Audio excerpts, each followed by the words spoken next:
আসসালামু আলাইকুম ওয়া রাহমাতুল্লাহি ওয়া বারাকাতুহু। আলহামদুলিল্লাহি রাব্বিল আলামিন ওয়াসসালাতু ওয়াসসালামু আলা আশরাফিল আমবিয়া ওয়াল মুরসালিন সাইয়্যিদিনা ওয়া নাবিয়িনা মুহাম্মদ ওয়া আলিহি ওয়া সাহবিহি আজমাইন, আম্মা বা'দ। সুপ্রিয় দর্শক, আমাদের আজকের আলোচ্য বিষয় হচ্ছে লাইলাতুল মেরাজ।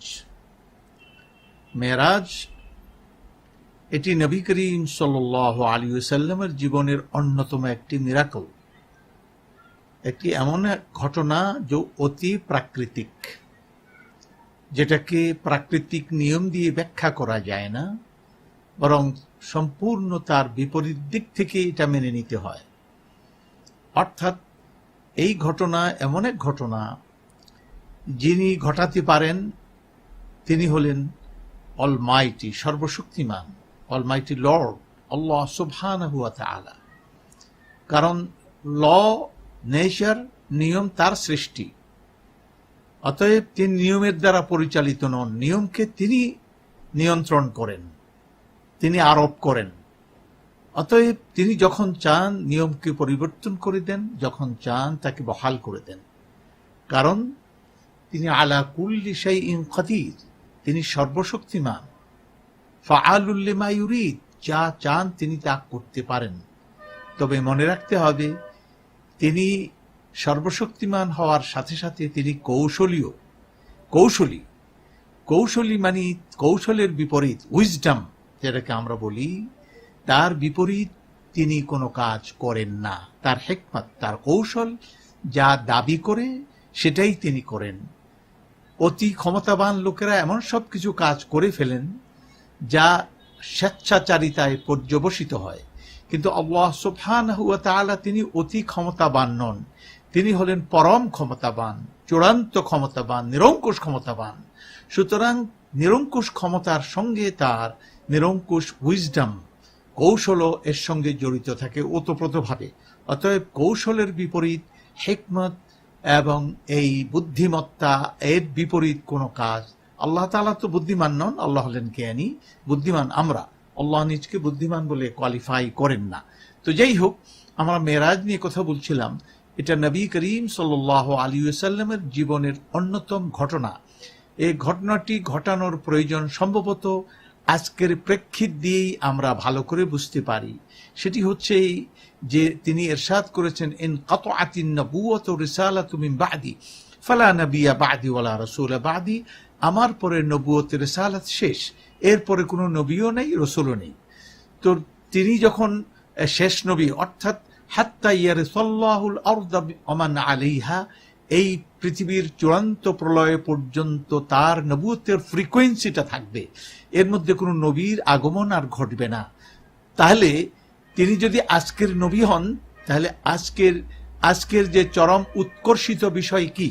আমরা দেখি প্রত্যেক নবী তার যুগে চরম উৎকর্ষিত বিষয়ে তাকে আল্লাহ পাক সেই মিরাকল দেন, যেটাকে মুজিজা আমরা বলি, সেটি দেন যাতে করে উৎকর্ষিত বিষয়কে তার সামনে যখন নিয়ে আসা হয় তখন মনে হবে যে এটার উপরের ক্ষমতাটাই তার, এগুলি হলো তার নিচে।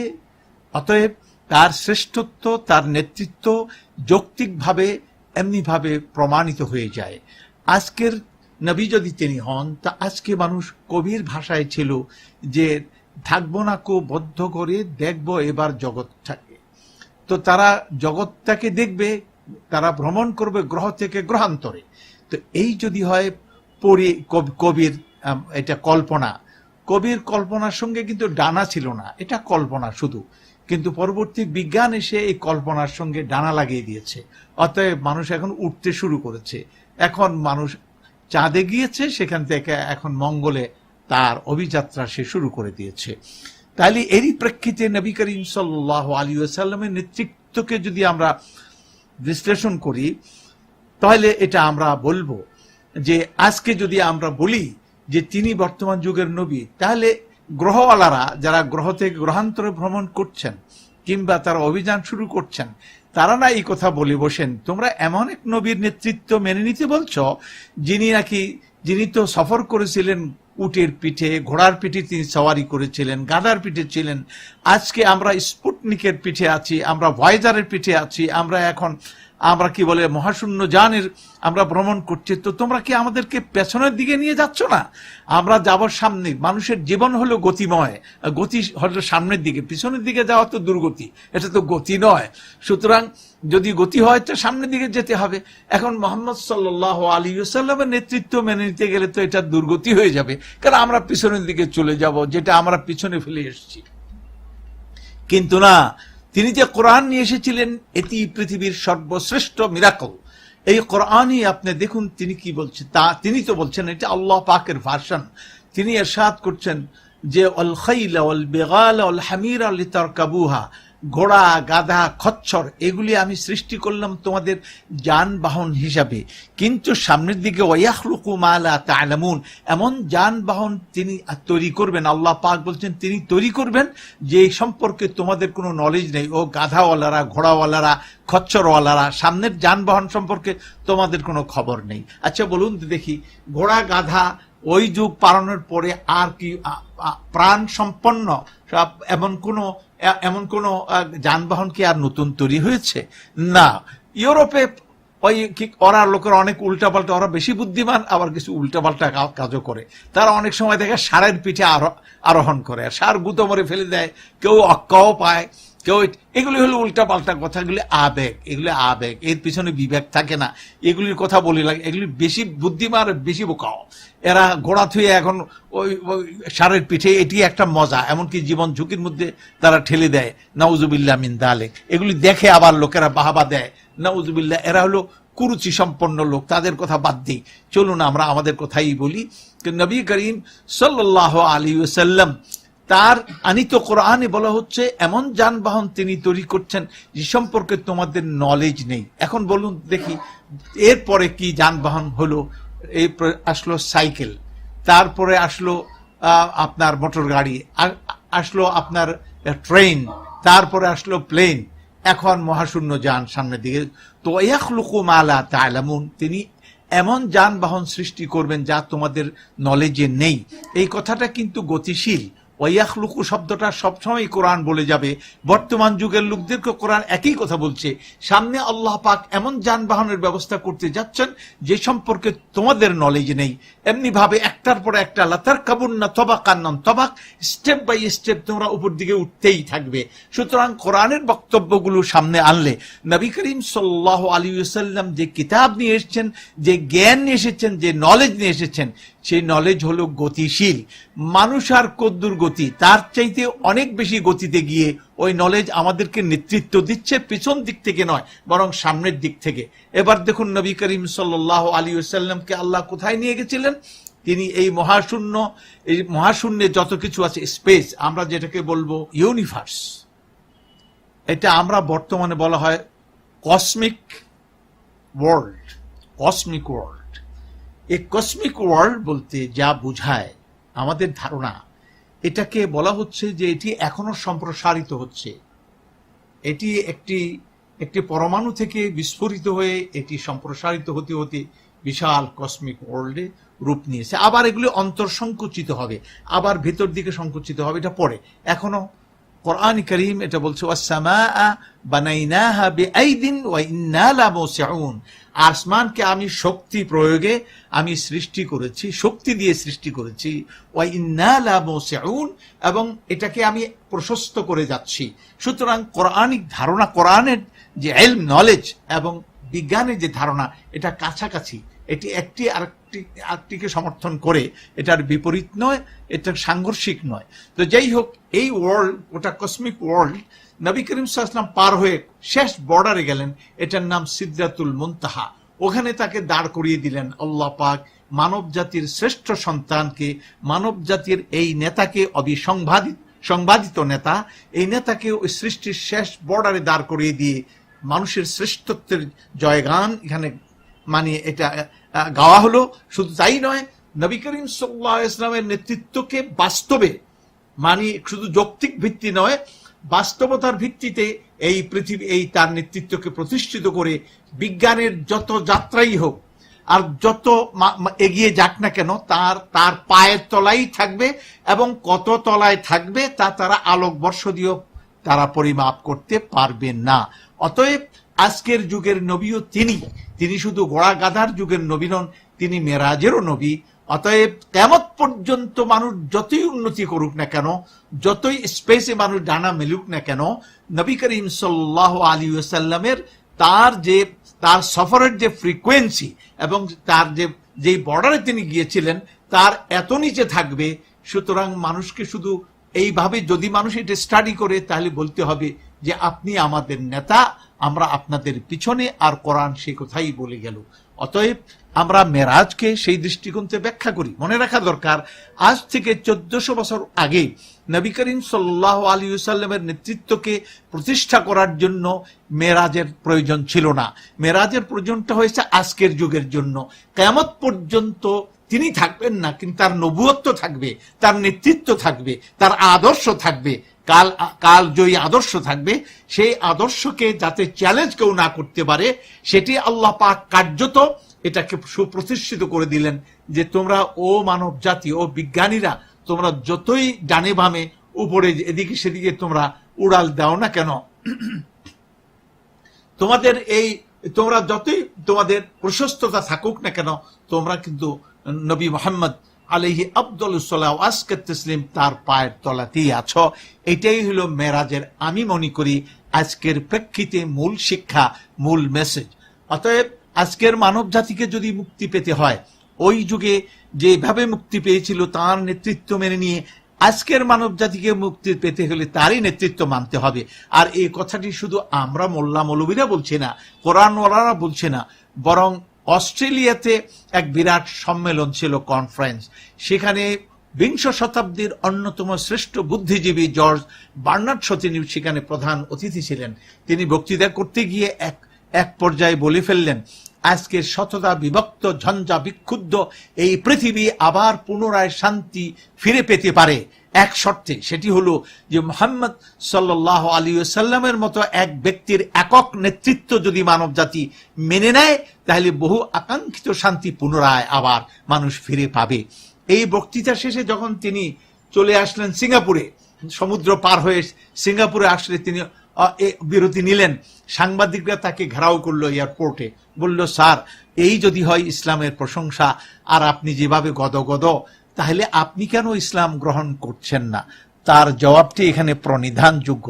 তিনি বলছেন যে দেখো, আমি যখন ইসলামকে স্টাডি করি তখন দেখি এর চাইতে উন্নত জীবন দর্শন এবং এর চাইতে উন্নত জীবন বিধান আর নেই। আর আমি যখন মুসলমানদের স্টাডি করি তখন দেখি এর চাইতে নিকৃষ্ট জাতি আর নেই, বর্তমান মুসলিমদের। তাহলে কি বোঝা গেল? তিনি আজকে ইসলামের সুশীতল ছায়ায় আসলেন না কেন? চিন্তার দিক থেকে তিনি মুসলমান ছিলেন, কিন্তু কার্যত তিনি মুসলমান হতে পারেননি। এই জন্য দায়ী আমরা। আমাদের দিকে চেয়ে তিনি বললেন, এইরকম মুসলমান হওয়া আমার দরকার নেই। হ্যাঁ, তবে চিন্তার দিক থেকে তিনি মুসলিম ছিলেন। কোরআনের শ্রেষ্ঠত্ব, নবী মুহাম্মদ সাল্লাল্লাহু আলাইহি ওয়াসাল্লামের নেতৃত্বকে তিনি স্বীকার করেছেন, তিনি অনাবিল ভাবে স্বীকার করেছেন, তিনি গদগদ হয়েছেন। অতএব তিনি যখন এই কথা বলে গেলেন, আমরা আর কারা? অতএব আসুন যত তাড়াতাড়ি সম্ভব আমরা সারেন্ডার্ড হই, সমর্পিত হই এবং মানি। আর মানা তো যায় না জানার আগে। এই জন্য নবী মুহাম্মদ সাল্লাল্লাহু আলাইহি ওয়াসাল্লাম যে আমাদের জীবন দর্শন এবং জীবন বিধান নিয়ে এসছেন, তার প্রথম কথা হলো ইকরা, পড়ো। পড়া কিসের জন্য? জানার জন্য। অতএব পড়তে হবে জানার জন্য, আর জানতে হয় মানার জন্য। সুতরাং আন্দাজিত আর মানা যায় না, আমাদের জানতে হবে, আর জানতে গেলে পড়তে হবে। এই জন্য কোরআনের প্রথম শব্দই হলো ইকরা, পড়ো। আর পড়তে গেলেই বিজ্ঞানের সকল রাস্তা খুলে যাবে। এবং সেই বিজ্ঞানের রাস্তা বলতে আমরা শুধু এটা মনে করি না, পার্থিব লাইফকেই মনে করি না, অথবা অপার্থিব লাইফ, ইহজাগতিকতার বাইরে যে জগৎ, সেই জগৎকেই আমরা বুঝি না। বরং কোরআন কারীমের একটা আয়াত অনুধাবন করুন, ইরশাদ হচ্ছে রব্বানা আতিনা ফিদ দুনিয়া হাসানা ওয়া ফিল আখিরাতি হাসানা ওয়া কিনা আযাবান নার। আয় আমাদের রব, আমাদের দুনিয়াও সুন্দর করেন, আখিরাতও সুন্দর করেন, আর আমাদের কঠিন শাস্তি জাহান্নামের আগুন থেকে আমাদের রেহাই দেন। তাহলে কি লক্ষ্য করলেন একই আয়াতের মধ্যে দিন দুনিয়া দুটা কি নিয়ে আসা হয়েছে?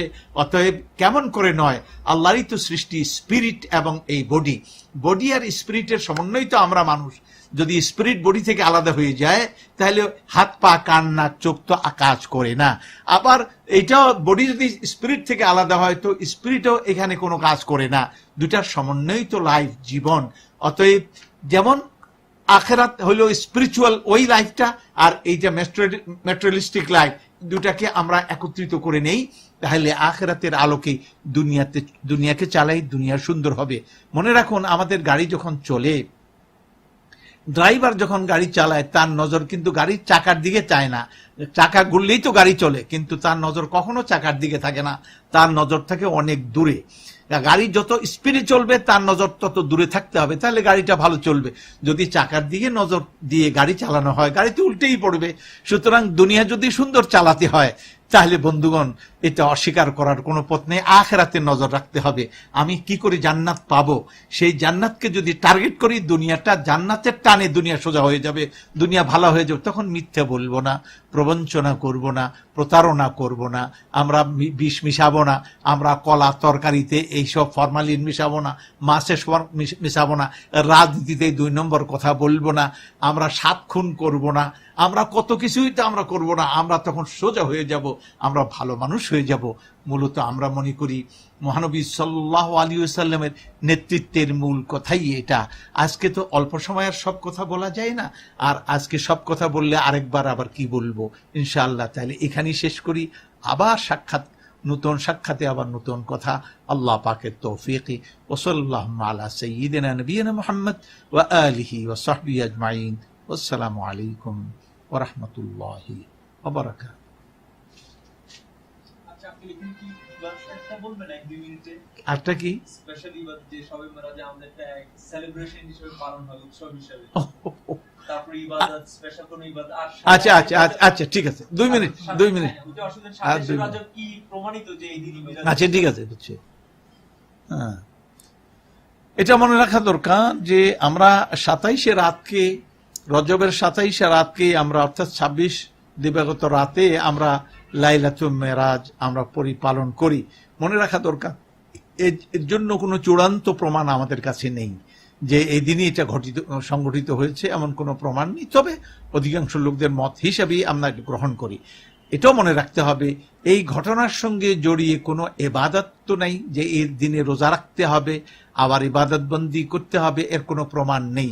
হযরত ওমর রাদিয়াল্লাহু তাআলা আনহু কানা ইয়াদরিবু আকুফান নাস, সেই দিন যারা রোজা রাখতো নবী সাল্লাল্লাহু আলাইহি ওয়াসাল্লাম তাদের হাতে হযরত ওমর আঘাত করতেন যে না, এই দিন কোনো রোজা নেই। কাজে এইগুলি আগেই বলে দেওয়া হয়েছে। আজকে নতুন করে, শরীয়ত তো আজকে নয়, শরীয়ত পুরাতন। নবী করিম সাল্লাল্লাহু আলাইহি ওয়াসাল্লামের জামানায় যেটা শরীয়ত ওইটাই শরীয়ত, নতুন করে শরীয়ত আবিষ্কারের কোনো সুযোগ নাই। অতএব এই ধরনের কোনো ইবাদত, কোনো অনুষ্ঠান করা বা উৎসব করা এগুলি সম্পূর্ণ বিদআ, এটা ইহদাস ফিদ দ্বীন। নবী সাল্লাল্লাহু আলাইহি ওয়াসাল্লাম বলছেন মান আহদাসা ফি আমরিনা হাযা মা লাইসা মিনহু ফাহুয়া রাদ। আমাদের দিনের মধ্যে যে নতুন কিছু চালু করলো যেটা আমার দ্বারা অথেন্টিকেটেড নয়, সমর্থিত নয়, এটা যদি হয় তাহলে সেটা হবে ফাহুয়া রাদ, এটা প্রত্যাখ্যাত, এটা কিন্তু প্রত্যাখ্যাত। অতএব কুল্লু বিদআতিন কুল্লু মুহদাসাতিন বিদআ, প্রতিটি নব উদ্ভাবনী এটি হলো বিদআ। কুল্লু বিদআতিন দালালা, প্রতিটি বিদআ হলো গোমরাহি। ও কুল্লু দালালাতিন ফিন্নার, আর প্রতিটি গোমরাহি ফাইনাল ডেস্টিনেশন, চূড়ান্ত গন্তব্য হলো জাহান্নাম। আল্লাহ আমাদের রেহাই দিন। আসসালামু আলাইকুম।